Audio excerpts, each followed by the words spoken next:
नमस्कार, आप सबका हिमवंता गुरुकुल चैनल में बहुत बहुत स्वागत है। आज हम एंथ्रोपोलॉजी में हम form of tribal and pheasant religion की चर्चा करेंगे, जिसमें पहला हम एनिमिज्म जीवात्मा की चर्चा करेंगे, उसके बाद एंटीमिज्म, उसके बाद मनाइज्म की चर्चा करेंगे। एंटीमिज्म मीन्स जीववाद और मनाइज्म मीन्स मनवाद और एनिमिज्म मीन्स जीवात्मा।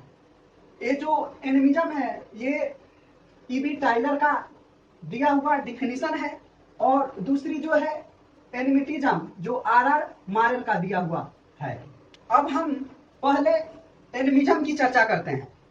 Animism refer to the belief in soul. Soul is belief a vitalistic force that exist in man, river, plant, mountain इत्यादि। It is the cause of life. Where there is soul there is life. It presents enmities the body of absence, still the body. Tribal religion in India is mostly belief in animism. That means जो animism है वह सबसे ज्यादा भारतवर्ष के tribal animism को follow करते हैं। अब एनिमिज्म में क्या चीज है जो ईबी टाइलर ने दिए हैं, तो उनका कहना है कि जो जीववाद है वो आत्मा में विश्वास करता है, यानी animism belief in soul and spirit. उनका मानना यह है कि आफ्टर डेथ पीपल स्पिरिट बन जाता है। उसमें यह था कि जीववाद आत्मा में विश्वास को संदर्भित करता है। वे आत्मा को जीवित शक्ति के रूप में माना जाता है। जैसे एनिमिज्म में यह माना जाता है कि जो मनुष्य है वह नदी, पेड़ पौधे, पहाड़ और इन तरह की सभी चीजों में व्याप्त है।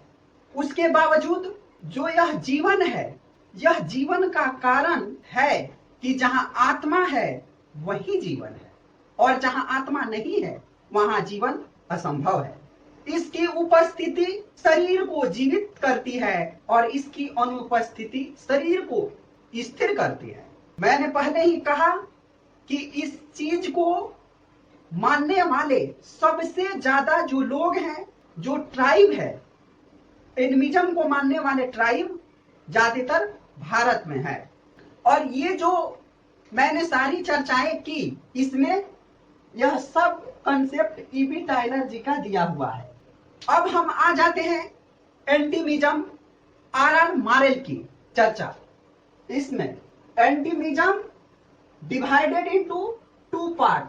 फर्स्ट इज मनाइज्म ट्रोबरिएंडर और सेकेंड है Bongaism in Ho tribe of Jharkhand. First manaism in Trobriander को डील करते हैं। तो उसमें यह कहना है कि किसी जीवित वस्तु या व्यक्ति में जो पावर है वो कहाँ है, इसका लोकेशन करना बड़ा मुश्किल है। क्योंकि हम बिलीव करते हैं सुपर पावर में, क्योंकि व्यक्ति में जो बिलीफ है वह एक्स्ट्रा ऑर्डिनरी हो जाता है। हम इसको कुछ ऐसे समझते हैं।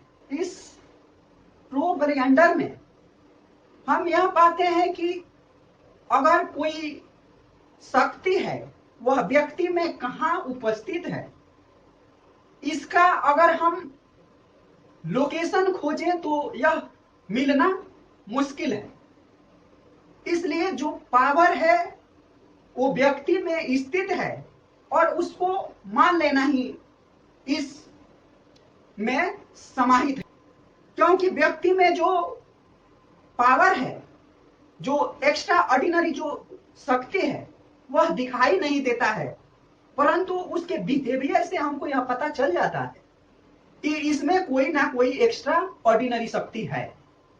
इसको हम एक एग्जाम्पल के थ्रू देखते हैं। मान लीजिए कि यहां पर एक फादर और माता है, इनके दो बच्चे हुए। मान लीजिए ये मेल और ये भी मेल है, मतलब ये भी बॉय है और ये भी बॉय है। अब ये जो पहला बॉय है यह पढ़ने में बहुत अच्छा है, यह बहुत ज्यादा पढ़ता लिखता है, खेलता कूदता भी है, मगर इसको देखकर सभी यह कह सकते हैं कि यह बच्चा पढ़ने में बहुत टैलेंट और ब्रिलियंट है। परंतु इसी माता पिता का जो ये दूसरा बच्चा है यह थोड़ा पढ़ने में कमजोर है।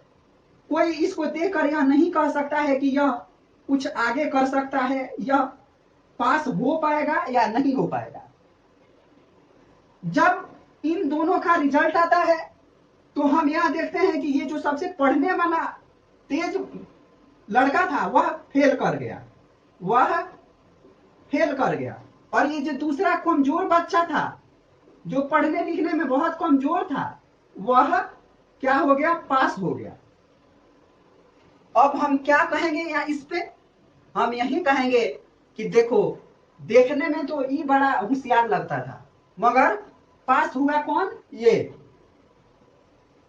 तो हम यहाँ पे एक कॉन्सेप्ट यह लगाएंगे कि देखो इसके अंदर, ये जो दूसरा बच्चा है इसके अंदर कोई एक्स्ट्रा ऑर्डिनरी शक्ति है और यह दिखता नहीं है परंतु इसके अंदर है, इसलिए ये लड़का पास कर गया। यहाँ पर सेम कॉन्सेप्ट एंटीमिज्म में ये चर्चाएं की, उसका ये एग्जांपल था, ये आप समझ गए होंगे। अब दूसरा है Bongaism in Ho tribe of Jharkhand. इनका क्या कॉन्सेप्ट है, तो Ho tribe believe in Bonga power, believe in Bonga power. ये हो ट्राइब बिलीव करते हैं बोंगा पावर में। अब इनका यह कहना है कि मान लीजिए सडन कुछ घटनाएं हो गई, जैसे बारिश हो गया, आंधी चल गया, भूकंप आ गया, कोई व्यक्ति का मृत्यु हो गया, किसी व्यक्ति का शरीर खराब हो गया, कुछ प्रॉब्लम हो गया, आग लगे, मतलब सडन अचानक जो घटनाएं होती है वो हो गया। तो ये वो जो ट्राइब है इनका मानना है कि ये जो कुछ भी हुआ है वो बोंगा पावर के थ्रू ही हुआ है। अब मान लीजिए सडन ये लाइट जल रहा है और वो ट्राइब कहेगा कि नहीं, ये जो लाइट जल रहा है इसमें कोई शक्ति है, इसके कारण ये फैन चल रहा है, इसका कारण कोई बोंगा पावर का शक्ति है। अब बोंगा पावर जैसे हम लोग गॉड को मानते हैं उसी तरह इनकी भी एक शक्ति है जो बोंगा, उनको ये मानते हैं। ये जितनी घटनाएं हुई हम क्या जवाब देंगे, हम कहेंगे कि नहीं ये सब तो साइंटिफिक रीजन है, बारिश हुआ और ये आंधी तूफान आया तो लो प्रेशर के कारण बारिश हुआ, ये सब हुआ। अब मान लीजिए ये एक व्यक्ति है, ये हो ट्राइब का एक व्यक्ति है। अब मानिए कि इसका हेल्थ कोई प्रॉब्लम हो गया और ये डेथ कर गया, तो ये कहेगा कि नहीं, ये जो डेथ हुआ है ये बोंगा पावर के कारण हुआ है, क्योंकि ये जो व्यक्ति है वो कोई गलती किया होगा इसीलिए बोंगा ने इसको मार दिया। मतलब आप मानिए कि हम क्या कहेंगे इसमें, हम कहेंगे कि माल न्यूट्रिशन के कारण इसका डेथ हुआ, ये साफ सुथरा नहीं रहता था इसलिए इसका डेथ हुआ, और इसके शरीर में कोई प्रॉब्लम पहले से था इसलिए ये वो आउट हो गया। तो इन सब चीजों पे हम अपना डिसीजन देंगे, परंतु वो ट्राइब का जो बिलीफ है वो बोंगा पावर से है। मैं आशा करता हूं कि अब आप वो ट्राइब ऑफ झारखंड को भी समझ गए होंगे। अब जो तीसरी हमारी चर्चा है वो मनाइज्म का है, मनवाद का है। मनाइज्म ब्रेंडर में people believe in chief as mana power. ये जो मैं ऐसा करता हूं कि आप सब लिख लिए होंगे तो अब मैं इसको मिटा देता हूं। टीचर अगर कोई भी चीज अगर लिख रहा है बोर्ड पर तो मैं ऐसा करता हूं कि आप सबको लिख लेना उचित होगा, क्योंकि टीचर अब यह नहीं कहेगा कि आपको क्या लिखना है और क्या नहीं लिखना है। तो मनाइज्म में ये ट्रूबरगेंडर बिलीफ इन मना पावर,